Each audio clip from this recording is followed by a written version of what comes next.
மக்களே, நம்மளோட சேனல்ல வேளாண்மை குறித்த பல தகவல்களை நான் உங்ககிட்ட பகிர்ந்துட்டு வரேன். அந்த வகையில இன்னைக்கு நம்ம சேனல்ல புதிதா அறிமுகப்படுத்தப்பட்ட வேளாண் மசோதாக்களை பத்தி தான் உங்ககிட்ட நான் ஷேர் பண்ண போறேன். அதுக்கான ஒரு தொகுப்பு தான் இந்த வீடியோ. சில பேர் பத்தி தெரிஞ்சிருப்பீங்க, சில பேர் தெரிஞ்சுட்டு புரியாம இருந்திருப்பீங்க. அவங்களுக்காக தான் இந்த வீடியோ. கண்டிப்பா வீடியோ ஃபுல்லா பாருங்க, உங்களுக்கு யூஸ்ஃபுல்லா இருக்கும். அதுக்கு முன்னாடி நம்ம சேனல்ல சப்ஸ்கிரைப் பண்ணலாம், கண்டிப்பா சப்ஸ்கிரைப் பண்ணிடுங்க. வாங்க வீடியோக்குள்ள போலாம்.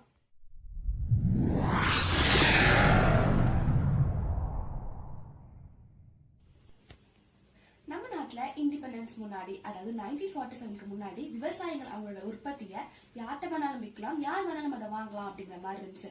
அதாவது anyone can sell and anyone can buy அப்படிங்கிற மாதிரி இருந்துச்சு.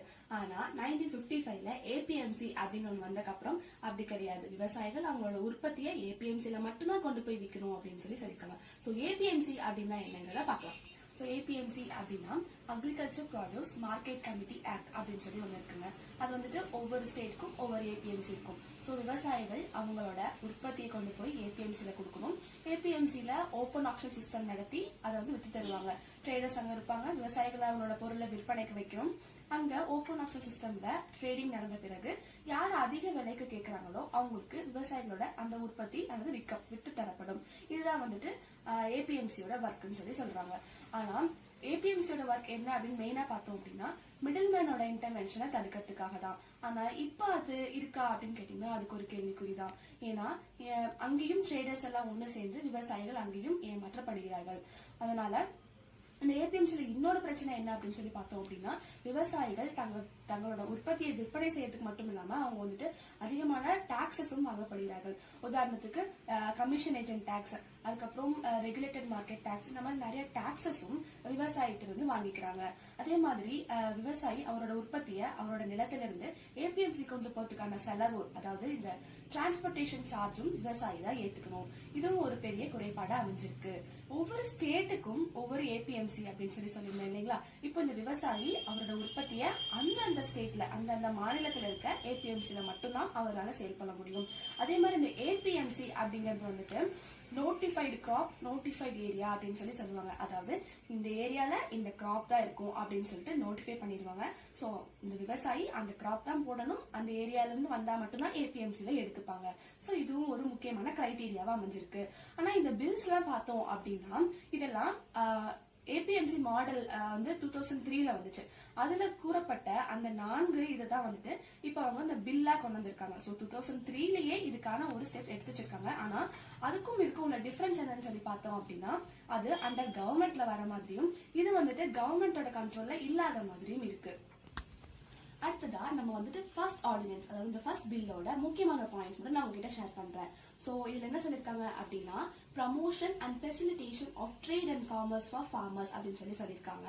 இதுல சாப்டர் 2ல கிளாஸ் 2 and 3ல என்ன சொல்லிருக்காங்க அப்படின்னா விவசாயிகள் அவங்களோட உற்பத்தியை இந்த மாநிலத்திலும் இல்லது பக்கத்துல எந்த மாநிலத்திலும் கொண்டு போய் வேணாலும் விற்கலாம் அப்படின்னு சொல்லியிருக்காங்க.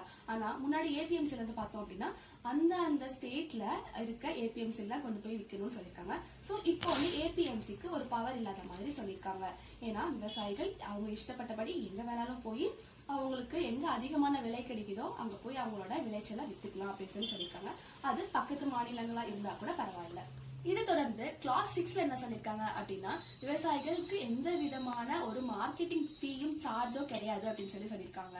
அடுத்ததா இரண்டாவது ஆர்டினன்ஸ் இருக்க முக்கியமான பாயிண்ட்ஸ் நான் உங்ககிட்ட சொல்றேன். இதுல என்ன சொல்லிருக்காங்க அப்படின்னா farmers agreement on price assurance and farm service bill அப்படின்னு சொல்லிருக்காங்க.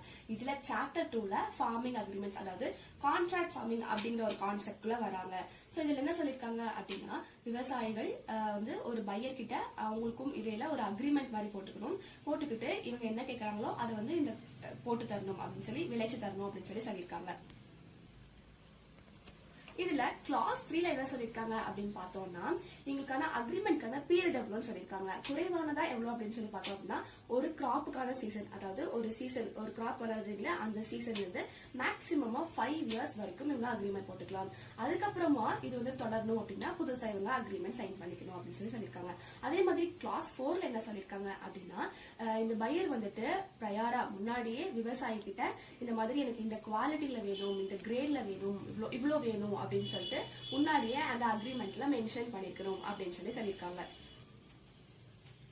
அதே மாதிரி கிளாஸ் 5ல வந்து பார்த்தோம் அப்படின்னா பையிங் ப்ரொசீஜர் பத்தி சொல்லியிருக்கிறோம். அதே மாதிரி எந்த மாதிரியான இவங்க வந்துட்டு வாங்கிப்பாங்க, விளைவிக்கிற பொருளை எப்படி வாங்கிப்பாங்க, அந்த மாதிரி அந்த ப்ரொசீஜர்ஸ் எல்லாம் கிளியரா சொல்லிருக்கணும் அப்படின்னு சொல்லி கிளாஸ் 5 and 6ல சொல்லியிருக்காங்க. இப்போ கிளாஸ் 7ல வந்து பார்த்தோம் அப்படின்னா என்ன சொல்லிருக்காங்கன்னா கவர்மெண்ட் இதுல தலையிட முடியாது அப்படின்னு சொல்லியிருக்காங்க. ஏன்னா இது பிட்வீன் ஃபார்மர் அண்ட் பையர் இப்படி இருக்கனால நடுவுல வந்துட்டு கவர்மெண்ட் வந்து உள்ள தலையிடக்கூடாது அப்படின்னு சொல்லியிருக்காங்க. இந்த மாதிரி இப்போ உதாரணத்துக்கு இந்த விவசாயிக்கு வந்துட்டு அந்த பையர் வந்துட்டு இந்த மாதிரி எனக்கு ரப்பர் போட்டு கொடுங்க அப்படின்னு கேட்டா அந்த விவசாயி ரப்பர் தான் போட்டு தரணும். சோ சில இப்போ நம்ம பார்த்திருக்கோம் ஒவ்வொரு பிளாக்லயும் ஏடிஓ ஆபீஸ்லயும் சொல்லியிருப்பாங்க இந்த மாதிரி ஒவ்வொரு ஏரியா ப்ரொடக்ஷன் அதெல்லாம் மெயின்டைன் பண்ணிட்டு இருப்பாங்க.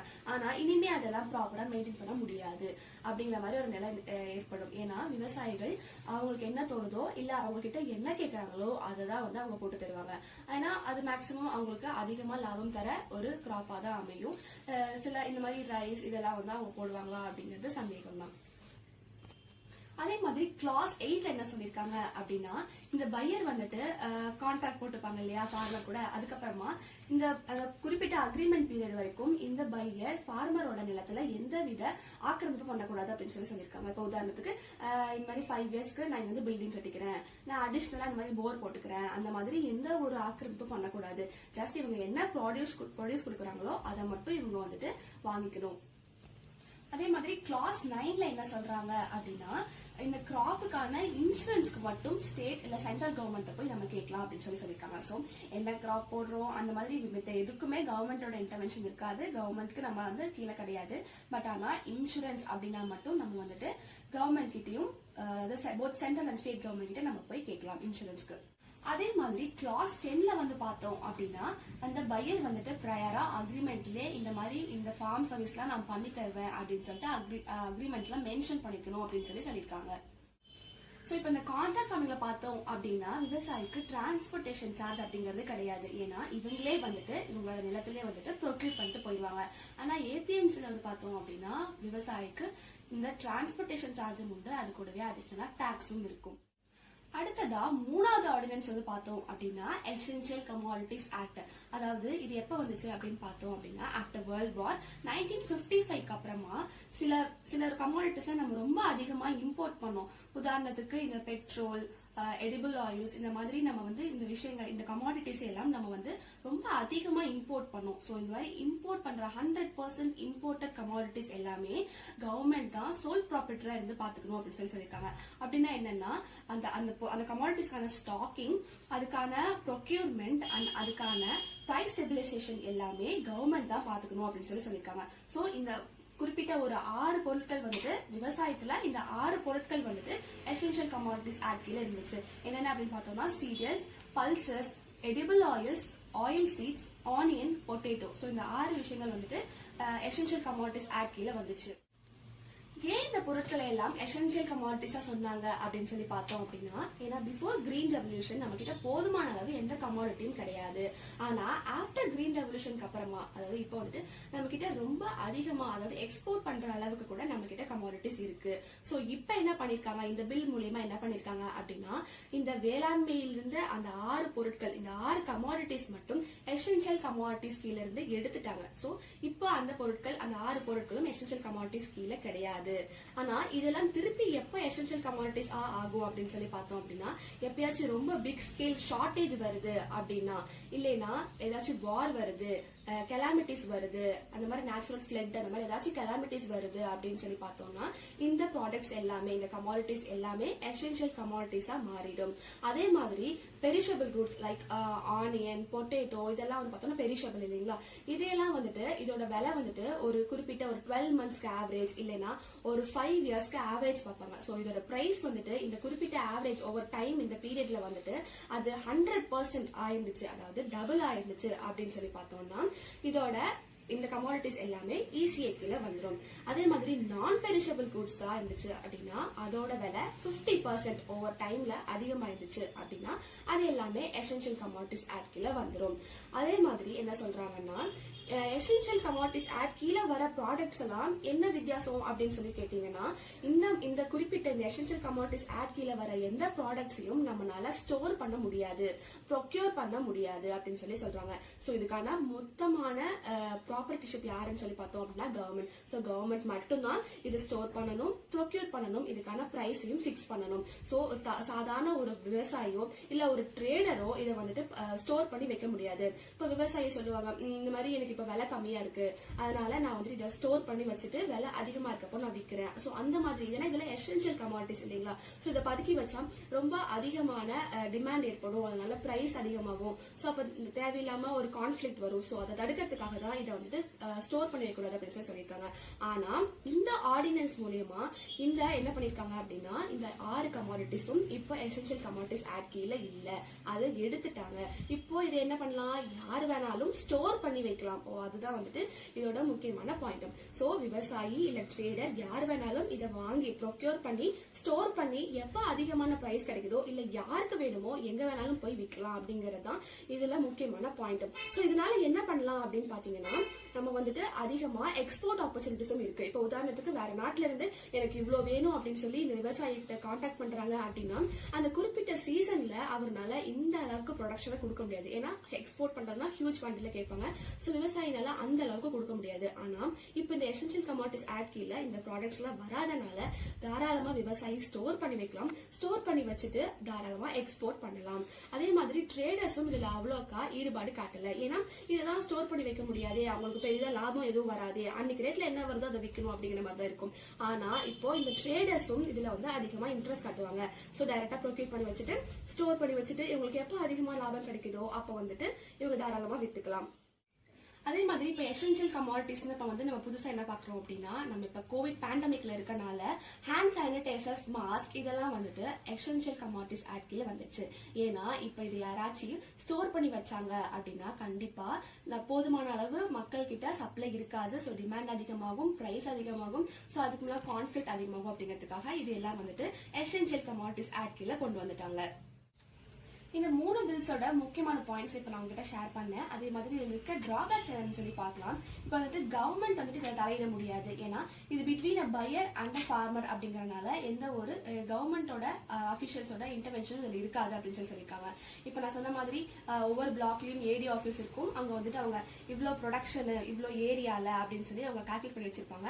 ஆனா இனிமே அதெல்லாம் பண்ண முடியாது. ஏன்னா விவசாயி அவருக்கு என்ன விருப்பமோ அதை வந்துட்டு அவர் போடுவாரு. ஏன்னா இந்த பையர் என்ன கேட்கிறாரோ அதை வந்து விளைச்சு தருவாரு. அதே மாதிரி வந்து எங்க வேணாலும் போய் விற்கலாம். இப்ப உதாரணத்துக்கு இப்போ நம்ம நாட்டுல நம்ம மாநிலத்துல வந்து விலை கம்மியா இருக்கு அப்படின்னா பக்கத்து மாநிலத்துல இன்னும் கூடுதலா விலைக்கு விற்கிறாங்க அப்படின்னா ஆட்டோமேட்டிக்கா என்ன பண்ணுவாரு, இவரோட விளைச்சலை அங்க கொண்டு போய் விற்பாரு.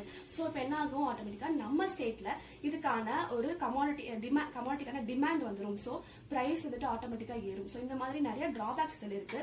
அதே மாதிரி இப்போ இந்த கான்ட்ராக்ட் ஃபார்மிங் பேசிஸ்ல வந்தனால என்ன ஆயிரும் அப்படின்னா ஆர்கானிக் ஃபார்மிங் அப்படிங்கிற பெர்சன்டேஜ் ஆஃப் ஏரியா குறைஞ்சிரும். ஏன்னா விவசாயிகள் பையர்னால இந்த மாதிரி விவசாயி பையருக்கும் உள்ள கான்ட்ராக்ட் ஃபார்மிங்ல அவங்க வந்துட்டு அதிகமான லாபம் வரதா பார்ப்பாங்க. அதாவது அதிகமான ஈல்டு வரணும் அவங்களுக்கு. ஆனா ஆர்கானிக் ஃபார்மிங்ல அதிகமான ஈல்டு அப்படிங்கிறது கொஞ்சம் டவுட் தான். சோ அதனால ஆர்கானிக் ஃபார்மிங் இனிமேலும் வளருமா அப்படிங்கிறது ஒரு பெரிய கொஸ்டின் மார்க்கா அமைஞ்சிருக்கு. இப்ப இந்த கான்ட்ராக்ட் ஃபார்மிங்ல பார்த்தோம் அப்படின்னா ஃபார்மர்ஸ் எல்லாம் இண்டிவிஜுவல்ஸா தான் இருப்பாங்க. சோ அந்த அளவுக்கு பெனிஃபிட்டபிளா இருக்காது. ஏன்னா அங்கேயும் விவசாயிகள் ஏமாற்றப்படுவார்கள். சோ இதை தடுக்கிறதுக்கு FPO அந்த மாதிரி ஒரு அமைப்புகளை போய் எல்லாரும் ஒன்று சேர்ந்து ஒரு கம்பெனியா வந்துட்டு கான்ட்ராக்ட் ஃபார்மிங் பண்ணா பெனிஃபிட்டபிளா இருக்கும். ஆனா நம்ம ஸ்டேட்ல FPOஸ்க்கு அவ்வளவு ப்ராப்ளம் கிடையாது. ரொம்ப லிமிடெட் அமௌண்ட்ல தான் FPO மாதிரி ஆர்கனைசேஷன் நடத்திட்டு வராங்க. அதே மாதிரி APMCக்கு பவர் இல்லைன்னா, அதாவது நம்மளோட ப்ராடியூசர் APMC கொண்டு போய் கொடுக்கலன்னா, அதே மாதிரி அந்த ஸ்டேட்ல APMC இல்லைன்னா விவசாயிகள் நல்லா இருப்பாங்க, சந்தோஷமா இருக்காங்க அப்படின்னு சொல்லி அவங்க நினைக்கிறாங்க. பட் ஆனா அதுக்கு ஒரு எக்ஸாம்பிளா பீகார்ல வந்து பார்த்தோம் அப்படின்னா 2016லயே APMC எடுத்துட்டாங்க. சோ அதனால விவசாயிகள் அவங்களோட ப்ராடியூசர் APMC கொடுக்கறது இல்ல. ஆனா அவங்களுக்கு அப்பயும் வந்துட்டு லாபம் தரதா இல்ல. அதனால அவங்க பக்கத்து ஸ்டேட்ல போய் அவங்களோட ப்ராடியூசர் வித்துட்டு இருக்காங்க. சோ APMCக்கு பவர் இல்லைன்னா விவசாயிகளுக்கு நல்ல விலை கிடைக்கும் அப்படிங்கறது நம்ம கண்மூடித்தனமா நம்ப கூடாது. அதே மாதிரி APMC அப்படிங்கறத வந்துட்டு நம்ம ப்ராடியூஸ் கொண்டு போய் கொடுக்குறோம் இல்லைங்களா, விவசாயிகள் அவங்களோட ப்ராடியூஸ் கொண்டு போய் கொடுப்பாங்க இல்லையா, அப்ப கொடுக்கறது தான் அந்த APMC எடுத்து என்ன பண்றாங்க அப்படின்னா ஃபுட் கார்பரேஷன் ஆஃப் இந்தியா, அதாவது FCIக்கு APMC தான் சப்ளையே பண்றாங்க. சோ இவங்க வந்து வாங்கி வச்சுக்கிட்டு அது FCI கொடுக்குறாங்க. FCI தான் வந்துட்டு ஒவ்வொரு இதுலயும் இருக்க பப்ளிக் டிஸ்ட்ரிபியூஷன் சிஸ்டம், அதாவது ரேஷன் கடைகளுக்கு FCI கிட்ட இருந்து தான் வருது. சோ இப்போ இந்த செயின் ஒரு பெரிய கேள்விக்குறியா அமையும். அதே மாதிரி வந்து பார்த்தோம் அப்படின்னா விவசாயிகள் இந்த மாதிரி கான்ட்ராக்ட் ஃபார்மிங்லாம் வரப்போ பப்பெட்ஸ் மாதிரி ஆயிடுவாங்க. ஏன்னா அந்த பையர் என்ன சொல்றாங்களோ இங்க பெஸ்டிசைட் வாங்குங்க, இதை பண்ணுங்க, அதை பண்ணுங்க அப்படின்னு சொல்றப்போ விவசாயிகள் தன்னிச்சையா ஒரு முடிவு எடுக்க முடியாது. அவங்க வெறும் பப்பெட்ஸ் மாதிரி ஆயிடுவாங்க. சோ இத 3 ஆர்டினன்ஸோட முக்கியமான சில பாயிண்ட்ஸ், அதாவது both positive and negative comments நான் உங்களுக்கு சொல்லியிருக்கேன். இந்த பாயிண்ட்ஸ் எல்லாம் வச்சு நீங்க தான் முடிவு பண்ணணும் நம்மளோட ஃபியூச்சர் எப்படி இருக்கும்னு. அதே மாதிரி இந்த பில் கரெக்டா தப்பா அப்படிங்கறத நீங்க கமெண்ட் செக்ஷன்ல கண்டிப்பா டைப் பண்ணுங்க. அதே மாதிரி உங்களுக்கு ஏதாச்சும் டவுட்ஸ் இருந்தாலும் கமெண்ட் செக்ஷன்ல கேளுங்க. அதே மாதிரி இந்த வீடியோ உங்களுக்கு பிடிச்சிருந்தா லைக் பண்ணுங்க, அதிகமா ஷேர் பண்ணுங்க. சோ இந்த ஆர்டினன்ஸ் மூலியமா நம்ம அக்ரிகல்ச்சரும் பிரைவேடைசேஷன் பண்ற மாதிரி இருக்கு. சோ உங்களோட முடிவுகளை நீங்க தான் யோசிச்சு